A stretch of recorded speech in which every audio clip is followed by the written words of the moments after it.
نبی پاک صلی اللہ تعالی علیہ وسلم کی حدیث اور روایت کرتے ہیں حضرت سلمان فارسی رضی اللہ تعالیٰ عنہ،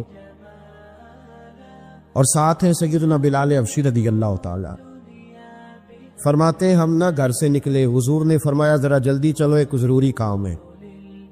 فرماتے ہیں بڑی تیزی کے ساتھ آج روٹین سے ہٹ کر محبوب نے تیز تیز قدم مبارک اٹھائے، تیز تیز، اور فرماتے ہیں ایک گلی ہم نے کراس کی، دوسری گلی میں جو پہنچے تو پھٹے پرانے کپڑے، سادی سی بی بی، اور حالت بتاتی تھی کہ بیچاری کسی غریب گھر کی ہے، وہ سڑک پہ کھڑی تھی اور رو رہی تھی۔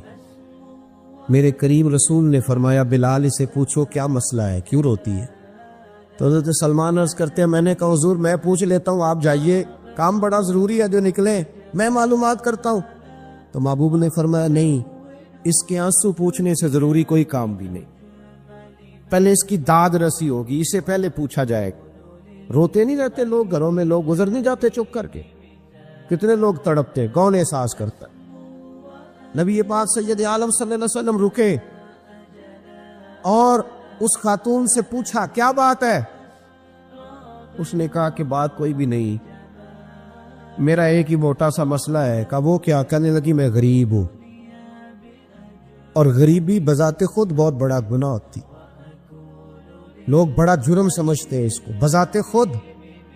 میں نے شروع میں کہا نا کہ مذہبی سٹیج کی بھی صدارت غریب آدمی نہیں کر سکتا، کیونکہ غریب جو ہوا جد کول دتھی ہونی انہیں نیڑے بیٹھنا ہے نا جی، جد کول نہیں انہیں تو پیچھے جا کے بیٹھنا ہے، تے اس کو کہڑا دتھی ہے۔ اس سٹیج پہ بھی غریب آدمی کی صدارت نہیں ممکن ہو ہی نہیں سکتا۔ میرے رسول پاک سید عالم صلی اللہ تعالی علیہ وآلہ وسلم نے فرمایا پہلے اسے پوچھو کیا مسئلہ ہے۔ وہ کہنے لگی میں غریب ہوں، بوڑھی ہو گئی ہوں، ساری زندگی غلامی میں گزاری ہے، تیل لینے آئی تھی 5 دینار کا، بوتل میں تیل بھروایا ہے، اور اب بوڑھی ہوں نا تو کمر درد کرتی ہے، پیر پیچھے موڑا ہے تو میں گری ہوں، تیل زمین پی گئی ہے، اب زمین تو واپس نہیں کرتی، لیکن واپس جاؤں گی تو ایک یہودی عورت کی ملازمہ ہوں، وہ درے سے مارے گی، کھال ادھیڑ دے گی، میں بڑی پریشان ہوں، اب نہیں مار کھائی جاتی، ہڈیاں بوڑھی ہیں، قربان جاؤں۔ حضرت بلال کو حضور نے حکم دیا، فرمایا دوڑ کے گھر جا 5 دینار لا۔ فرماتے 5 دینار لائے، تیل خرید کے دیا، وہ پھر رونے لگی۔ فرمایا آپ کیوں روتی ہے؟ اس نے کہا بتایا نا غریب ہوں، غریب کا جرم کوئی نہیں ہوتا، لیکن پیس دیا جاتا ہے، پھر بھی مار تو اب بھی پڑے گی، اب کیوں پڑے گی؟ تو عرض کرنے لگی محبوبہ مار اس لیے پڑے گی کہ دیر سے کیوں آئی ہے۔ تو میرے کریم رسول اور وہ بی بی حضور ابھی آئے ہیں مدینہ طیبہ، امام یوسف صالحی فرماتے ابھی آئے تھے حضور، سبل الہدی والرشاد کے مصنف کہتے ابھی آئے تھے نبی پاک، وہ جانتی بھی نہیں تھی۔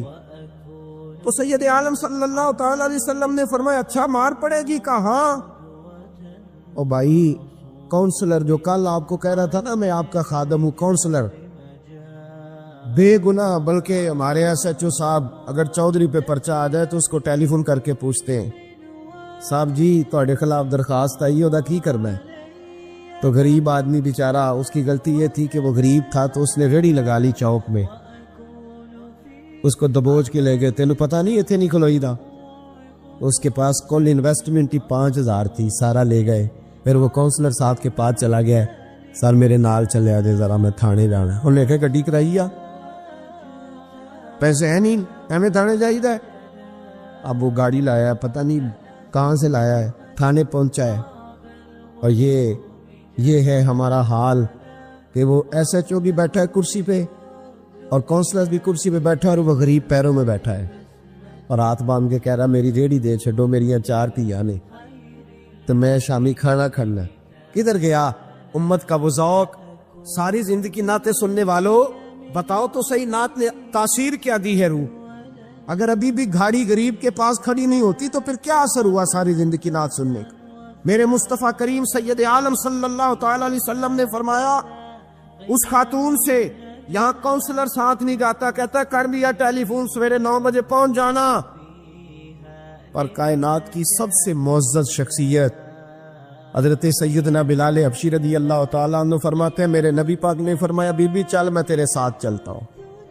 گویا اللہ کی ساری رحمتیں اس کے ساتھ ساتھ چلنے لگی، اور آگے آگے نہیں، ساری کتابیں پڑھ لو، وہ پھٹے پرانے کپڑوں والی بی بی آگے آگے اور اللہ کے کریم رسول پیچھے پیچھے، ساری گلیاں اس نے پھرائی، مدینے کی صحرا آ گیا۔ ایک دروازے پہ دستک دی، سے مالکن آئی، وہ بی بی بعد میں کہتی ہے میں بھی بڑی ڈاڈی تھی، طاقت ہی نہیں تھی میرے سامنے کو کھڑا ہو سکے، لیکن جب میں باہر نکلی تو میں نے نور کے حالے میں لپٹی ہوئی ایک عظیم ہستی کو دیکھا۔ فرماتے محبوب کے گورے چٹے رنگ کے اوپر کالی زلفیں اور محبوب پاک کی مقدس آنکھیں جب تک بات کرتے رہے نظریں زمین پہ جھکی رہی۔ شرم و حیا والے رسول نے بڑے میٹھے، بڑے دھیمے، بڑے خوبصورت لہجے میں کہا، بریلی کے امام فرماتے نیچی نظروں کی شرم و حیا پہ درود۔ بڑے دھیمے لہجے میں فرمایا تیری نوکرانی ہے تیری؟ عورت کہتی ہے میں تو حضور کے جلووں میں محب ہو گئی کہ سادگی میں اتنا حسن میں نے دیکھا ہی نہیں، تیری نوکرانی ہے؟ کہا میرے محبوب نے فرمایا بیچاری کی غلطی کوئی نہیں، اسے مارنا نا، اس سے تیل گر گیا تھا، نیا خریدتے دیر ہو گئی، رو رہی تھی تو میں سفارش کرنے آیا ہوں۔ وہ خاتون کہتی ہے کسی کی نہیں مانی تھی، پر محبوب کے جملوں میں تاثیر اتنی تھی، ککھ سواد نہیں مشری اندر، اسا کھنڈا می چکھ ڈٹھیاں، انہاں ساریاں شہواں نالوں گلاں سجن دیا مٹھیاں۔ فرماتے نبی پاک صلی اللہ تعالی علیہ وآلہ وسلم نے فرمایا کچھ نہ کہنا، کہنے لگی نہیں کہتی، میرا وعدہ رہا، کچھ نہیں کہوں گی۔ اب میرے حبیب نے پھر نظر اٹھائی اور اس غریبنی کی طرف دیکھا اور فرمایا تو اگر کہے تو میں جاؤں، تو اگر کہے تو میں خود بھیک دے، خود ہی کہے منگتے کا بھلا ہو، تو اگر کہے تو میں جاؤں۔ اس نے خراج پیش کیا تو چند آنسو گرائے، کہنے لگی محبوبہ جیسے بندہ نوازی۔ حضور نے رخ پھیرا، حضرت بلال کہتے میں پیچھے رہ گیا تو وہ دونوں بیبیاں دوڑ کے میرے پاس آئی، کہنے لگی بتا تو صحیح ہے کون، یہ بتا تو صحیح کون تھے؟ تو حضرت بلال کہنے لگی تم نہیں جانتے؟ جناب بلال فرمانے لگے یہی تو ہیں جنہیں اللہ نے سچا رسول بنا کے بھیجا ہے۔ بیبیاں دوڑ کی آئی، کہنے لگی محبوبہ دروازے تک آئے ہو تو خالی تو نہ لوٹاؤ، مہربانی فرماؤ ہمیں بھی کلمہ پڑھا دو۔ ایک واقعہ سناتا ہوں خواجہ معین الدین اجمیری کا۔ عطائے رسول ہند الولی حضرت خواجہ معین الدین اجمیری رحمت اللہ تعالی علیہ، میرے حضرت صاحب فرمایا کرتے ہیں ہم کتر قادری ہیں، پر ہم کھل کے یہ بات مانتے ہیں کہ ہندوستان کے بادشاہ کا نام معین الدین اجمیری ہے، یہ ببانگے دول مانتے ہیں۔ بہرحال ہند الولی حضرت خواجہ ہے اجمیری ہے۔ خواجہ اجمیری جب نئے نئے آئے نا یہاں اجمیر شریف میں، آپ نے خیمہ لگایا تھا، کپڑے کا خیمہ لگا کے اس میں رہتے تھے، تو ایک نوجوان تھا وہ باہر رہتا تھا اجمیر سے، تو وہ آیا کچھ دنوں کے لیے، پڑھائی سے فارغ ہو کے، اجمیر کا رہنے والا تھا لیکن باہر رہتا تھا۔ جب یہاں آیا نا وہ عصر کے بعد وہ گزرتا خواجہ اجمیری کے خیمے کے سامنے سے، جھونپڑی کے سامنے سے، تو خواجہ صاحب عصر کے بعد بیٹھ کے رویا کرتے تھے۔ عاشق دا کام نہیں رونا تونا، بنا رویو نہیں منظوری، اے عاشق سدا ہی روندا رہندا پاویں وصل ہوئے تے پاواں دوری، رویا کرتے۔ تو نوجوان بڑا سادہ سا تھا، بچپن میں والد فوت ہو گئے، صرف ماں ہی ماں تھی۔ ایک دن اماں سے جا کے کہنے لگا یہ مسلمانوں کا سادھو روتا کیوں ہے؟ اماں کہنے لگی مجھے کیا پتا۔ بچہ کہتا میرے اندر تجسس بڑھ گیا کہ بابے سے پوچھوں تو صحیح کیوں روتا۔ 2 4 5 10 دفعہ میں گزرا، ایک دن بے چین ہو کے میں کمرے میں چلا گیا اجرے میں، تو میں نے کہا بابا کیوں روتے ہو؟ کہنے لگے مجھے اپنے شیخ کی یاد آتی، مجھے یاد آتی۔ تو وہ بچہ کہتا مجھے اس وقت تک پتہ نہیں تھا کہ محبت میں بھی رویا جاتا ہے، میں سمجھتا تھا رونا صرف دکھوں میں آتا ہے، شیخ کی یاد آتی۔ حضرت عائشہ صدیقہ رضی اللہ تعالیٰ عنہ فرماتی ہے جس دن نبی پاک صلی اللہ علیہ وسلم رات کے وقت ہمارے گھر آئے نا، اور حضور نے فرمایا ابو بکر چل تم نے میرے ساتھ مدینے جانا ہے، تو میں نے جناب صدیق اکبر کو روتے دیکھا، تب مجھے پتا چلا کہ محبت میں بھی بڑا رونا آتا ہے، محبت میں بھی رویا جاتا ہے۔ فرماتے خواجہ اجمیر تو وہ نوجوان کہنے لگا بابا پیار میں بھی رویا جاتا ہے؟ کہاں؟ کہنے لگا میں نے بھی رونا ہے۔ تو آپ فرمانے لگے 2 شرطیں ہیں کہ کلمہ پڑھ جا، دوسرا میرا مرید ہو جا۔ آ جائے گا رونا. کہتے بلوش ہی لگ گئی, کبھی آنسو دیکھے ہی نہیں تھے. حضرت اجمیری کہتے ہیں اس طرح کر لے. کہنے لگا جی میں اپنی اماں سے پوچھ لوں. اماں کے پاس گیا تو اماں کہنے لگی بیٹے میں تجھے جانتی ہوں, تیرے دل میں جو بات بچپن سے آ جاتی ہے نا پھر وہ نکلتی کوئی نہیں. تو اس طرح کر لے جس طرح بابا کہتا ہے, اس لیے کہ تو نے پیچھے تو ہٹنا نہیں. جا کے مرید ہو گیا, کلمہ پڑھ گیا. اب بابا جی کہتے ناشتہ بھی میرے ساتھ کرنا ہے, شام کا کھانا بھی, اور فجر کی سیر میں بھی تو ساتھ جائے گا. پریت ہو گئی, پیار بڑھ گیا, پر کٹ گئے, زندگی بابے سے وابستہ ہو گئی. اب چند مہینے جب گزر گئے نا پوری لو لگ گئی. تو بابا جی کہنے لگے بیٹے تیری 3 چھٹی ہے, 3 دن تو نے مجھے ملنے نہیں آنا. بالکل 3 دن کے بعد آنا. اس نے کہا مسئلہ ہی کوئی نہیں, پرواہ ہی نہیں تھی نا, پتہ ہی نہیں تھا. تو وہ چلا گیا گھر, صبح سے شام تک رہا. شام کو اماں نے روٹی دی تو 3 روٹیاں کھایا کرتا تھا, اب ایک لقمہ بھی نہ توڑا جائے. اماں کہتی بیٹے خیر ہے. کہ اماں جی پتہ کوئی نہیں, کوئی اندر کمی ہے کسی چیز کی, کوئی خبر نہیں. پتہ کھولا, خواجہ صاحب رحمت اللہ تعالی علیہ کا وہ مرید. اماں بات بات پوچھتی لیکن کوئی بات ہو تو بتائے نا. کچھ نہیں اماں کوئی نہیں. بڑی مشکل سے شام ہوئی, شفق غائب ہوئی, اندھیرا جو چھایا, ساری دنیا بستر پہ لیٹ گئی. تو اس نے اٹھ کے چھت پہ گھومنا شروع کر دیا. بچہ نہ سوئے تو اماں کیسے سوئے. اماں بھی چھت پہ آئی. کہا بیٹے کیا بات ہے. کہا اماں پتہ کوئی نہیں, کوئی میری نیند اڑا کے لے گیا ہے. بیٹے تو نے روٹی بھی نہیں کھائی. کہا اماں کوئی نہیں پتا, کوئی پتا لو. جب 12 بجے کے بعد کا وقت آیا تو پھر ہلکے ہلکے آنسو نکلے, اور جب سحری چمکی تو دھاڑے مار کے رویا. بیٹے کیا ہوا. انہوں نے کہا اماں میں نے بابا جی کے پاس جانا ہے, اسے کہہ مہربانی کرے, میں نہیں, یہ جدائی میرے بس کا روگ نہیں, اب نہیں میں نہیں رہ سکتا. فجر کی نماز پڑھ کے تو اماں گئی, کہنے لگی مہربانی کر اسے بلا. تو بابا جی کہنے لگے اسے کہہ ابھی تو 1 دن گزرا ہے, ابھی تو وقت بڑا پیچھے ہے, ابھی ٹائم ہے. بس اگلے دن کی جو شام ہوئی تو ماں کے قدموں میں گر گیا. کہنے لگا خدا کا واسطہ اسے کہو میرا نہیں گزارا ہوتا, اب نہیں, اب عادی ہو گیا ہوں, اب اگر اس کی دید کا لشا نہ ملا تو مر جاؤں. حضرت اجمیری رحمت اللہ علیہ کے پاس اماں روتی ہوئی آئی. کہنے لگی بابا مجھے نہیں پتا تیرا اس کا رشتہ کیا ہے, میں تو ماں ہوں. اس کے آنسو گرتے ہیں تو میرا کلیجہ پھٹتا ہے, وہ جب روتا ہے تو میری جان نکلتی ہے. مہربانی کر اسے دید کا نشہ دے, میرا بیٹا ہے, بلکتا ہے, دیکھا نہیں جاتا. جب یہ لفظ کہے تو آپ فرمانے لگے ماں تو اویس کرنی کی ہو تو میرے رسول دیدار منع کر دیتے ہیں, تو ماں بن کے آئی ہے تو تجھے کیسے روک دوں. فرمایا جا اسے کہہ آ جائے. اب وہ وہاں سے نکلا تو دوڑا آیا اور آ کے کھڑا ہوا تو حضرت اجمیری مریدوں کو سبق پڑھا رہے تھے.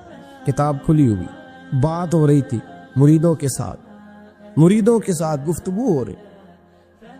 وہ آ کے کھڑا ہو گیا, ایک نظر یوں اٹھائی تو دروازہ, بڑی دیر سے کھڑا, یوں نظر اٹھائی اس کی طرف دیکھا, بس دیکھا ہی تھا کہ وہ دھاڑے مار کے رونے لگا. تو حضرت اجمیری نے مسکرا کے ایک جملہ کہا, فرمایا پتہ چل گیا محبت میں بھی رونا آیا کرتا ہے. پتہ چل کے دوڑ کے قدموں میں آیا. تو لوگ کہتے ہیں جب وہ آیا نا تو آنسو حضرت اجمیری کے بھی نکل گئے, رو پڑے, آہیں نکلی. فرمانے لگے بیلیا رات سویا نہیں نا. کہا حضور نہیں. فرمایا میں بھی نہیں سویا. تو اگر بیدار تھا تو کل شام روٹی نہیں نہ کھائی. حضور نہیں کھائی. فرمایا میں نے بھی کوئی نہیں کھائی. یہ محبت 2 طرفہ ہوتی ہے, یک طرفہ تھوڑی ہوتی. اگر تو نے نہیں کھائی تو میں نے کب کھائی. میرے بھائی ہمارے مشائخ نے محبت کی زنجیروں میں باندھا مریدوں, وہ بند گزارے نہیں ہوتے تھے, وقت ہی نہیں گزرتا, صبح اور شام میں وابستہ رہتی تھی, کوئی پابندی نہیں تھی ان پر, ان کی طرف سے کوئی جبر نہیں تھا. لیکن یہ رنگ, یہ انداز, یہ ڈھنگ, پھر جو شیخ کی یاد میں رونا سیکھ جاتا تھا نا اس کے لیے مدینے کی یاد میں رونا آسان ہو جاتا. اعلیٰ حضرت نے کتاب لکھی ہے الامن والعلا, اس میں آپ فرماتے ہیں جو حضور کی پناہ میں آ جاتا ہے نا وہ بچ جاتا ہے. اللہ کرے آپ کو سمجھ آئے میری بات کی. جو حضور کی پناہ میں آ جاتا ہے وہ جو دنیا دار رہتا ہے, مالدار رہتا ہے, حضور کی پناہ میں نہیں آتا وہ بے سکون رہتا ہے۔ فرماتے ہیں یہاں دنیا میں بھی حضور کی پناہ میں آ جاؤ، آج لے ان کی پناہ۔ اور آج دلیل آپ نے ابن ماجہ کی حدیث لکھی ہے، حضرت تمیم داری حدیث کے راوی ہیں، اعلیٰ حضرت نے لکھی ہے، فرماتے ہیں جو حضور کی پناہ میں آیا بچ گیا۔ دلیل دیتے ہیں، فرمایا انسان جانور بھی آتے تھے تو بچ جاتے۔ حضرت تمیم داری رضی اللہ تعالیٰ عنہ فرماتے ہیں کہ ہم کھڑے تھے، ایک اونٹ دوڑتا ہوا آیا، نبی کریم صلی اللہ علیہ وسلم کے پہلے اس نے قدموں پہ سجدے کیے، صحابہ کہنے لگے حضور ہمیں بھی اجازت دیں، فرمایا وہ تو بے زبان ہے، اسے تو پتہ کوئی نہیں، پیش نظر ہے وہ نو بہار، سجدے کو دل ہے بے قرار، روکیے سر کو روکیے یہی تو امتحان ہے۔ فرمایا اسے کیا پتا، تم تو مکلف ہو شریعت کے، تمہیں اجازت نہیں ہے۔